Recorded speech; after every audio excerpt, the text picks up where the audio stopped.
Comment ça va, Frédéric, ce matin? Je vous trouve bien souriant. C'est vrai que vous avez dû trouver de quoi vous distraire et vous informer dans la presse ce matin. Malheureusement, ce n'est pas une actualité très souriante, vous allez voir. Non, parce que vrai. Vous trouverez d'abord ce matin, bien sûr, 2 articles sur les 2 grandes affaires judiciaires du moment, même plus que 2 articles. D'une part, il y a tout un dossier, par exemple, ici dans Le Parisien, mais il y en a dans tous les journaux, sur l'affaire Maëlys, cette petite fille dont on vient de découvrir le corps. Et d'autre part, vous voyez l'affaire Jawad, le fameux logeur des terroristes à Saint-Denis, Jawad Ben Daoud, dont plusieurs journaux, ici Le Figaro, nous expliquent pourquoi il a été acquitté, faute de preuves, même si le parquet a fait appel. Donc il y aura forcément un deuxième procès. Mais c'est surtout la réforme du bac qui occupe les couvertures de la presse. Macron lance son Big Bang de l'éducation, titre Les Échos. Le ministre de l'Éducation s'impose comme l'atout réformateur de Macron, estime Le Figaro. Ou bien encore, vous voyez l'Humanité, qui est le seul journal un petit peu critique. Blanquer joue le trompe-l'œil pour casser le bac. L'Humanité, en effet, est un des rares journaux qui sont contre ce projet de réforme parce que l'UMA estime que ça va augmenter les inégalités entre les bons établissements et ceux des zones défavorisées. Alors, Libération nous explique cette réforme ambitieuse, ça passe ou ça casse, estime le journal. Il n'y aura plus que 4 épreuves finales, 2 au retour des vacances de Pâques et les 2 autres en juin, dont un tout nouveau grand oral.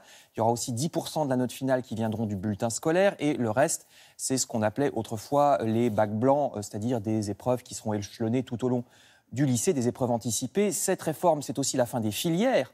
Il n'y aura plus une filière scientifique, une littéraire, une économique, etc., mais une quinzaine d'heures communes, un tronc commun pour tous les élèves, et ensuite des options.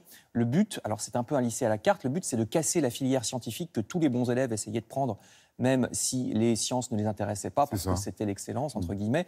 Et puis le Figaro nous rappelle qu'il y a aussi d'autres réformes en prévision. Le gouvernement veut faire monter en puissance les classes de CP dédoublées, c'est-à-dire en petit effectif, avec seulement une douzaine d'élèves, et un changement de cap aussi pour les programmes. Il s'agit de combler les lacunes qui semblent de plus en plus importantes chez nos jeunes. Et en effet, ça n'est pas un cliché, c'est une réalité, répond le Midi Libre. Le niveau intellectuel est vraiment en train de s'effondrer, pas qu'en France, mais en France aussi. Nous sommes en pleine régression intellectuelle, déclare cet historien dans le Midi Libre. Rendez-vous compte que dans une dictée, par exemple, les élèves d'aujourd'hui font quasiment 2 fois plus de fautes qu'il y a 30 ans.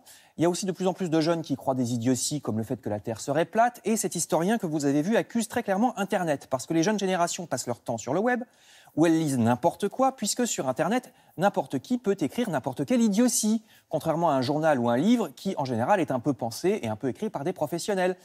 La culture... Pardon, je m'en étrangle, vous voyez, tellement c'est scandaleux. La culture a été livrée aux imbéciles. Je cite cet article.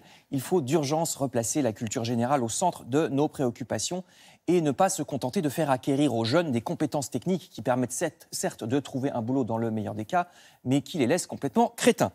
Alors, je termine avec un autre thème qui lui aussi est assez présent dans les journaux ce matin, celui des SDF, parce que vous savez que plusieurs hommes politiques de la majorité ont fait récemment des déclarations qui avaient l'air de dire que certains SDF sont à la rue parce qu'ils le veulent bien.